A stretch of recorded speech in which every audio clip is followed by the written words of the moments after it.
Really honored to be here today, and want to kind of put some things out there first before we start talking, just to kind of understand a little bit about my background and why I wrote this book. The first thing I'll tell you about the book, the original title was Good is Not Enough and Other Unwritten Rules for Young Professionals. And I wrote the book because I came of age, like I said, in 1960s. I was born when Eisenhower was president. I've had this AARP card a whole lot of years now. I'm much closer to 60 than anything else, Grandpa. But when I came of age, there were not a lot of women and people of color in leadership positions. And the few that were there had this attitude of, hey, I got mine, you get yours, college boy. And so I said, if I ever got to any level of significance in corporate America, I would give back. So I write this book, and I take it to the publisher, and they said, Keith, it's a great book, but no one knows you outside of the diversity and inclusion space, so rewrite it and call it Good is Not Enough and the Other Unwritten Rules for Minority Professionals. I said all that to say the concepts I talk about today are for everybody. It was more of a marketing ploy that they made me change the name of it, so I understand this is for everybody. The second thing is, I don't care who it is, no one rises to the top of any organization without someone who's already on the other side, who looks down, sees your value, and help pulls you through. I don't care who they are, from President Obama to the president of Dr. Pepper Snapple. I mean, someone had to help them, and it's about people, and never ever forget that. And so we'll talk a little bit more, but again, that's why I wrote the book, because again, I grew up in Cleveland, inner city of Cleveland. Anybody from Ohio? Oh, what parts? Cleveland. Okay. So you born and raised? No. Okay, but anyway, I grew up in the inner city of Cleveland. And we weren't poor. We were poor because, poor is like, P-O-O-R. We were poor, P-O. We couldn't afford the O and the R. and when you grow up like I did, it's all about success, and it's all about stuff, right? And so my thing was I'll get a degree, I'll go to school, I'll work, and I'll buy things. And I had an epiphany in about 2005. I was living here in Colleyville at the time, senior vice president for Pitney Bowes, and my best friend from high school passed away. But on his deathbed, he said, Keith, promise me that you'll do something significant. I'm like, what do you mean? He says, we had a lot of stuff. We got the big houses, the big cars, all that stuff. He says, I'm about to die, and all this stuff means nothing. And I thought about that because at the time I had 4 kids. They were teenagers then, 2 girls, 2 boys. And I said, if I die today, my sons are going to fight over my car collection, dummies. My daughters will fight over the property. That's smart. Assets that go up in value. But what will I have done differently? And so really that's where this whole thing came from. And so, let me share a little bit about my journey and the lessons I learned.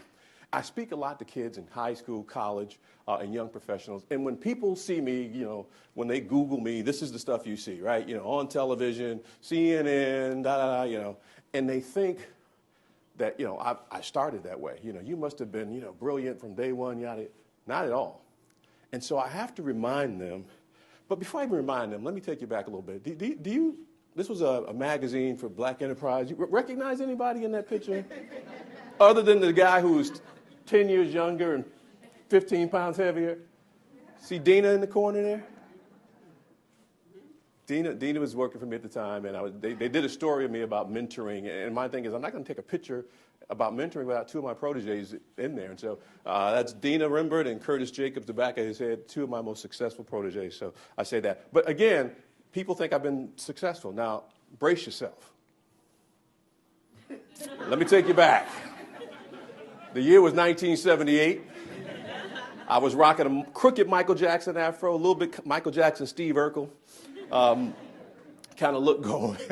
But I was editor of the black student newspaper, The Vindicator. 1978. Some of you probably weren't even born yet. But that's how I started out. Funny looking.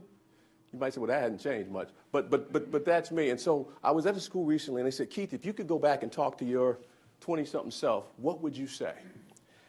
And I said, the first thing I would say is you got to have faith. Faith in yourself. Faith that you can get it done. Faith for me in a higher power that when I don't think I can make it, I can. But you're going to need faith along this journey, young man. Secondly, I would say focus. One of the things that I attribute to my success, even in college, I was always focused. Anybody familiar with sort of sororities and fraternities? So I was an Omega Psi Phi. If you know anything about that, we have a nickname that's not very flattering, Q-Dogs. I went to every party on campus. The reason I graduated is because I was focused and knew when to leave the party.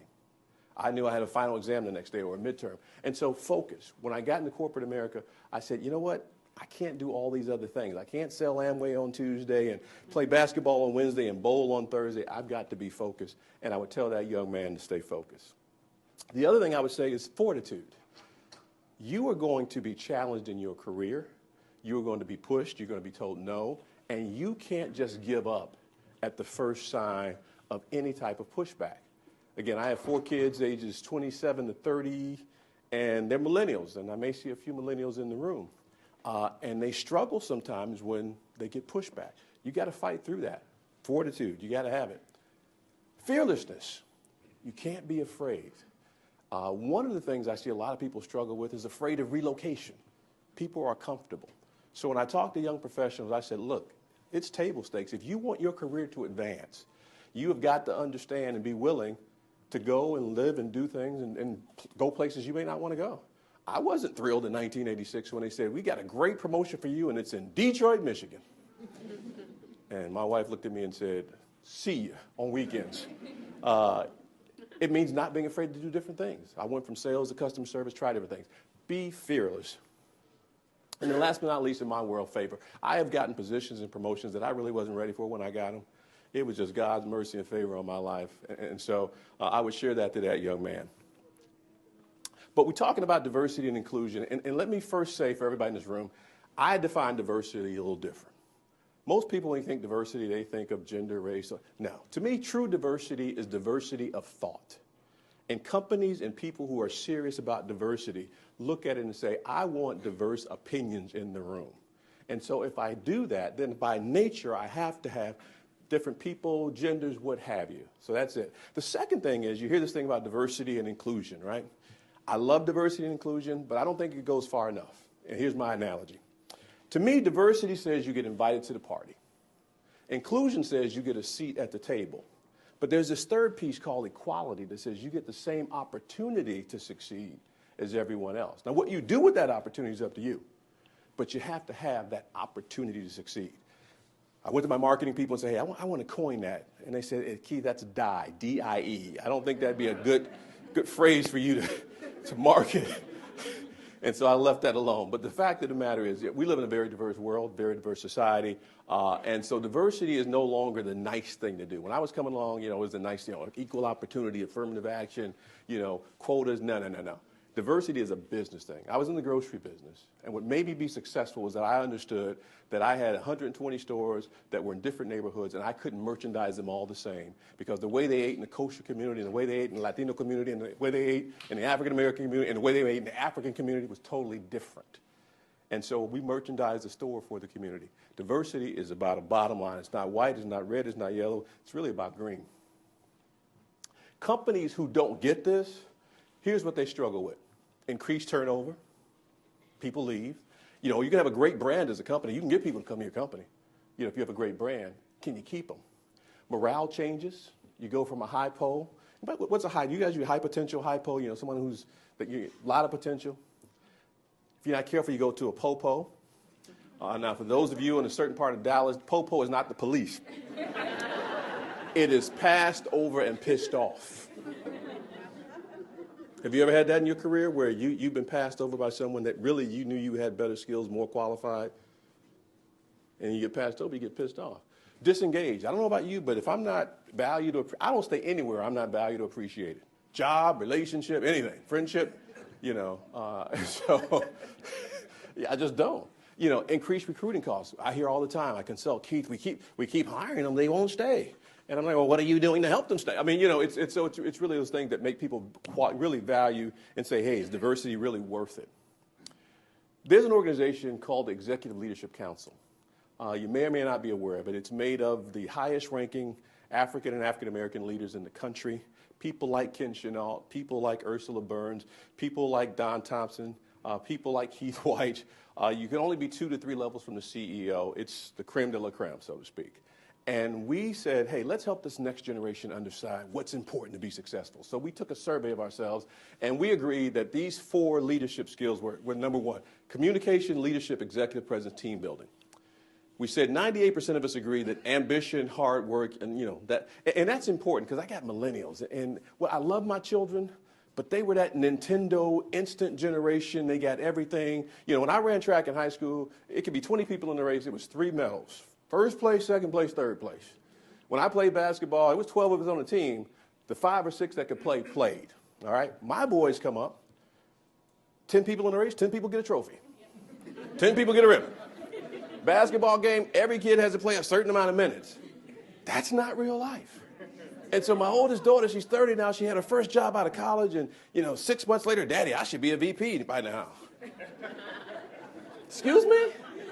You just figured out what a bathroom is. And then my other daughter, when she got her MBA, she lost her mind. I have an MBA. I said, sweetheart, your MBA only tells me 2 things about you: that you're ambitious and you're educable. At the end of the day, you got to put in the time, you got to put in the hard work, you got to make it happen. And so these are some of the skill sets that, again, we said you have to have. Conversely, when careers kind of fall off, when you become that po-po, when you come passed over and pissed off, there's a place called the Center for Creative Leadership. And they say that when your career messes up, when you fall off track, these are typically the reasons why. First, difficulty of changing and adapting. If you missed the memo that we live in an ever-changing world, it's already late, too late for you. Just go somewhere and sit down. It's over. The second problem with interpersonal relationships. It took me a number of years to realize that I don't come to work to make friends. I want to be friendly, but I got to work with people I don't like. People don't like me, and I got to separate that because it's not about me being your friend and being your buddy. And sometimes people have a hard time with that. People have a hard time dealing with people who are different than they are. You got to get through that. Failure to build and lead a team. They made the mistake at AT&T of making me a manager at 25 years old. I had the head knowledge. I didn't have the skill, the wisdom. And I went in there, my whole 150-pound self, pulling up my britches. I'm the boss. And I learned the hard way. Those are guys, these are guys, repairmen. They smack, look, little boy, And I had to learn the hard way that you have to create followership. Your title doesn't make you a leader. It may make you a boss. It doesn't make you a leader. Failure to meet business objectives. If there's the one thing that you say, Keith, what's the toughest conversations you've had to have throughout your whole career with people? It's that one. Did you get the job done? You were given goals, you were given objectives. It's the end of the year. Did you meet them? And people want to tell me about how hard they worked, how many hours they put in, how much effort they gave. And you get to a point as a leader where you say, I appreciate your effort. I pay you for results. When I go before Wall Street analysts to talk about quarterly earnings, I can't talk about the effort. The stock price will rise and fall on the results. And too often I see professionals who don't really manage the results piece of it. And we'll talk a lot more about that because I've seen more of them fall. And then the last one is too narrow a functional orientation. Sometimes you can antiquate yourself out of a job by staying in one spot too long. So my master's degree is in systems programming. I can program in COBOL, Fortran, and C++. For anybody who knows anything about programming, those are dead programming languages. And the only place that still uses them is the IRS. And for about a month, Obamacare, but they switched out. But had I stayed in that track and in that skill set, I would not have advanced. And so sometimes, you need to broaden your perspective, broaden your horizon. So those are the career derailment factors. I am asked all the time. I was on a show with the Essence magazine people, and they said, Keith, who has it harder in tough corporate America, women or men? And they expected me to say, well, men, of course. There's an organization called Catalyst. How many women are familiar with the Catalyst organization? If you are not, you should be. It's an organization that's really focused on advancing women in the workplace, making sure there's equal fairness, equal pay, those types of things. And they say that there are additional challenges women face that men don't face as much, and I agree with them. The first one is lack of significant P&L or responsibility. What does that mean? Not given the opportunity to really run the business, to make it succeed or fail, and be responsible for the results of that division. Typically, sometimes women, they want to shoo you in departments that are more staff-oriented or things that don't have quantifiable. And the reason that's important is because results talk. If you have results for this business unit and you earn and you show that you exceed, it's easier to say and quantify your values. That's the first thing. Second thing, I call it the Good Old Boys Club. How many people think the Good Old Boys Club is dead? Smart crowd. Now let me ask you a different question. How many people think it's intentional? My dad was a preacher. Let me testify and confess. I was guilty at my career at one point of creating a Good Old Boys Club, and I didn't even realize I was doing it. Let me tell you how I did it. Now, I was living here in Colleyville, so I'll blame Texas. But at Pitney Bowes, we had this event every year for our top performers. And we'd take them to Cancun or Hawaii or somewhere real nice. And it was a mix of work and play, right? And on play day, I decided in my infinite wisdom that what I would do is for the women there, I would give them 3 spa treatments on the company of their choice, and that the guys would go play golf, okay? And I went and I did that, and about a week later, I get a call from a lady named Jonna Torsone, who was our senior VP of HR, and she said, come see me. It's kind of like when the principal says, come see me. She says, I got a problem with what you did in Cancun. So I'm like, wait, I didn't do anything. And she says, the day that you had the event, you had men play golf, and you had the women go to the spa. I'm like, yeah, women were high-fiving me. They loved it. You know, they had manicure, pedicure. She said, here's the problem with that. So say, Ron, you played golf with me and Lane and somebody else, right? We played 18 holes of bad golf.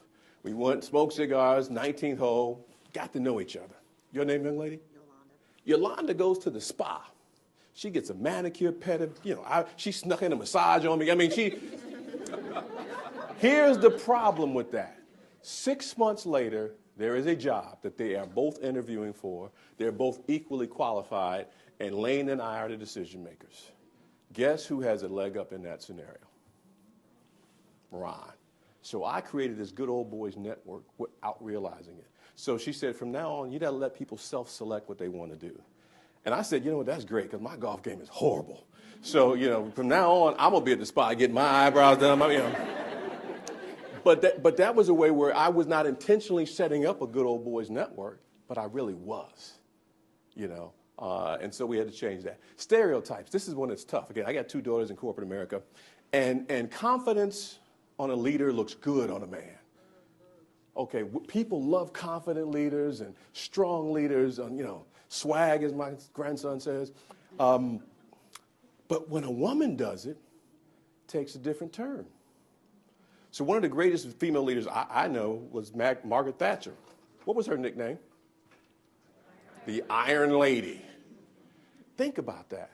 And so it's one of those things where women have to kind of balance this femininity on one hand, but you can't be too soft because then, and so I think, again, stereotypes you have to deal with. Failure for senior leadership to assume accountability. One of the things that I have to tell you, a little secret about old men, is that when you get older in your career, you want to reinvent yourself. So you look for a little young buck. Well, Ron, you ain't that young no more. You look like a young fellow like him, and you say, let me take you under my wing. Let me show you some stuff. Let me do different things. And we do that. As men, we tend not to do that to women for a lot of reasons. We don't, the optics on it. And so women don't always get that subliminal coaching that's, let's go have a drink after work coaching for men. The other thing, and women do not throw tomatoes at me, I have observed in my experience, is sometimes women don't even do that for other women. You can have senior leader women who are like not helping other women. I'm sure that does not happen here, but I'm just saying I've gone to places where that happens. And then the last one is really illegal, and that's bias towards personal family. I've been in situations where I'm in a room with HR people and business leaders, and there's a promotion, and they think about Yolanda, and they say, well, didn't she just get married? I'm like, yeah, what does that got to do anything? Well, she may want to start a family. And did she specifically say she didn't want to relocate because she was... Well, no. Well, you can't assume that. And, oh, by the way, that's illegal. And so women, I think, have some just challenges. But I believe that women bring some unique skill sets in the workforce that men can't even begin to compete with. So first of all, I think women are more intuitive. And how that plays out to me in corporate America is I will always make sure when I did strategy, planning, marketing, that I had a female perspective in the room. Any married men in here? Any men in relationships? Have you ever told your wife or your woman you're going to do one thing, but you really were going to do something else, and she knew, and you go, how'd she know? Intuitive. Oh, I'm the only one. Okay, put me out. Okay, all right. I got caught. More flexible. I have found that men, we are just Neanderthals. My granddaddy did it this way, my daddy did it this way, I did it this way. And what I find in corporate America, women are more flexible, and they understand that the way I manage you and the way I manage you has to be totally different because of your skill sets. Better communicators. I don't think there's a man in here who would disagree. I agree women are better communicators, and the way I really see it play out is when it comes down to giving and receiving feedback. I see a lot of that. The problem is you pick the wrong time to communicate. So the middle of the Super Bowl and May 2nd for the Pacquiao fight, and May is not the time to have a conversation about what color carpet should we get. So you got to pick. So I think, again, women bring a lot to the